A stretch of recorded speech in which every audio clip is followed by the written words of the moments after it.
yung mga kapwa natin motorista, nautakan din yung NCAP eh. What? Yung AI, nautakan din nila yan. Paano masabi? Ginagawa nila, para hindi sila maano ng camera, sumasabay sila sa bus. Busway, tapos nang makita niya may bantay, ayun po, meron pa, oh. Di ba, ginagawa nila, sumusunod sila sa malalaking bus para hindi agad sila makita ng camera. Galing mo pala dyan ah. Hindi ko alam ah. Lagi na nasa balita na naman, ilang araw nang laman ng balita yung EDSA Busway hulihan. Umabot na sa 17 motorista na dumaan sa EDSA Busway yung natikitan sa operasyon ng SAIC ngayong umaga. Napara na ng mga operatiba pero tumakas. Imbis na pa ganon. Habang ang magkaangkas sa motorsiklo biglang nag-counterflow sa busway nang makita ang SAIC. Ngayong February 2026. Kasi hindi natin makakaila, hindi natin maitatanggi na ang dami na ulit dumadaan sa EDSA Busway, lalong-lalo na dito sa mga EDSA tunnel tsaka flyover. Kung araw-araw kayo dumadaan dito, makikita nyo at mapapansin nyo yung mga mainipin. Although mayroon na rin naman NCAP dito, active na yung NCAP, pero mukhang hindi yata naging consistent na naman, no, yung NCAP. Kasi yung mga kapwa natin motorista, nautakan din yung NCAP eh, yung AI, nautakan din nila yan. Ang ginagawa nila, para hindi sila maano ng camera, sumasabay sila sa bus. So nagdumaan siya sa EDSA Busway, tapos nang makita niya may bantay, ayun po, meron pa, oh. Di ba, ginagawa nila, sumusunod sila sa malalaking bus para hindi agad sila makita ng camera. Ang maganda sana sa NCAP, kung ang ginawa nila dyan, nung hindi na uso, hindi na laging nati-TV, hindi na laging lumalabas sa balita, dapat ang ginawa nila, naglalabas sila ng report kahit sa Facebook page nila, ganon, na ganito ang mga nahuli namin sa linggong ito, sa ganitong parte ng EDSA. Halimbawa, Cubao, ang nahuli namin ay via NCAP, 10 motor, 10 sasakyan na lumabag sa EDSA Busway sa loob ng isang linggo sa ganitong parte, Cubao. Kasi para at least man-notify yung mga kapwa natin motorista na active pa rin yung NCAP. Kasi pag hindi na uso ang isang event sa isa sa Pilipinas, halimbawa, hindi na nababalita yung NCAP, ang iisipin ng tao, maluwag na ulit. 'Di ba? Ganoon naman eh, ganoon naman talaga tayo eh. Ganoon ang Pilipino eh. 'Di ba? Wala nang isipin na agad nila na wala na, hindi na mahigpit. Sa umpisa lang 'yan mahigpit, 'di ba? Tingnan mo, daan ka na ulit dito, ang dami na ulit dumadaan dito sa EDSA Busway. Masalo kung ganito katindi yung traffic ay, no. Sabi ko lang, 'di ba? May dumaan na ulit. 'Di ba? Ngayon yan ha, February 2026. Tapos ngayon ang NCAP at ang violation na pagdaan dyan ay 5,000. First offense, second offense 10,000.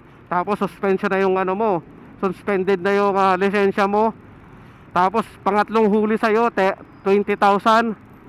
Pang-apat 30,000. Tapos revoke na yung lisensya mo. Mahigpit, ngayon mataas na yung multa, pero marami pa ring dumadaan dyan.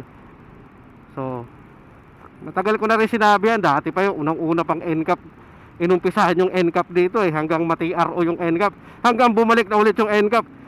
Sinabi ko na yan dati na pag hindi consistent ang panghuhuli, mayroon at babalik pa rin ang Pilipino. Kasi meron tayong kasabihan, di ba?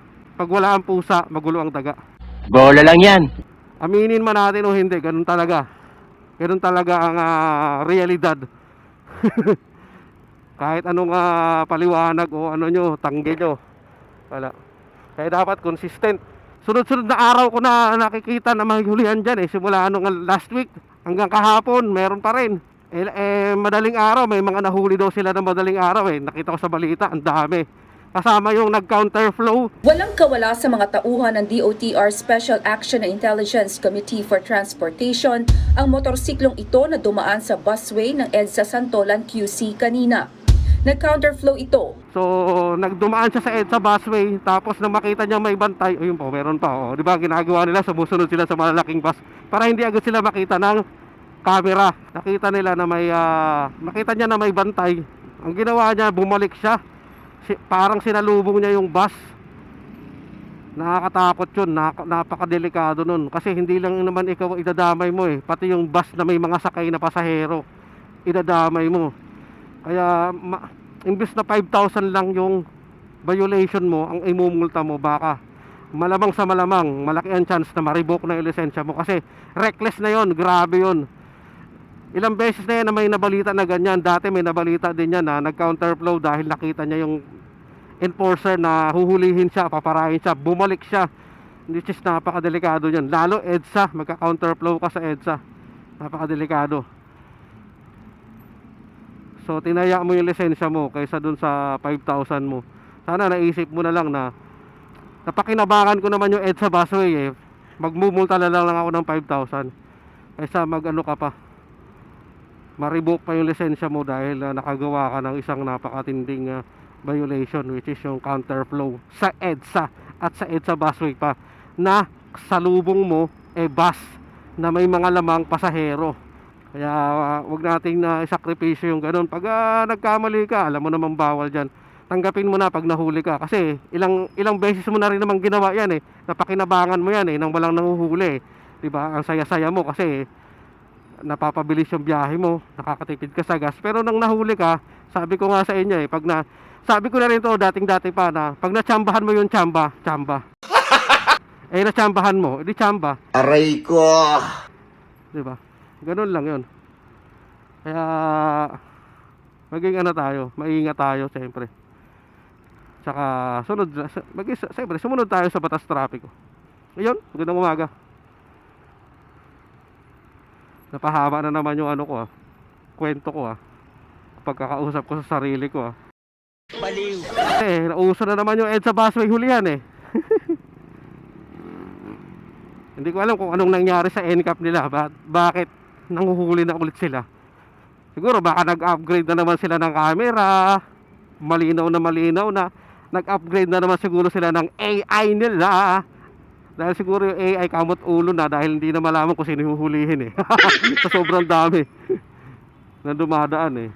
Baka siguro yung tao nang nagbabantay naman siguro sa camera ng base nila, inaantok na kasi nakakaantok yan. Ginawa ko na dati yan eh, nagbabantay ako ng camera. Tinitingnan ko yung nakakatulog ako eh. Inaantok ako, tinitingnan ko yung camera, yung may hinahanap akong incident na hindi ko malaman kung sino eh. So pag pina-pass forward mo yung camera, hindi mo basta-basta makikita. 'Di ba? Pag ini-skip mo naman minsan babalikan mo dahil may kulang So ang gagawin mo, aantayin mo talaga, halos ipe-play mo yung buong video para hanapin 'yon. Nakakaantok. Nararamdaman mo eh.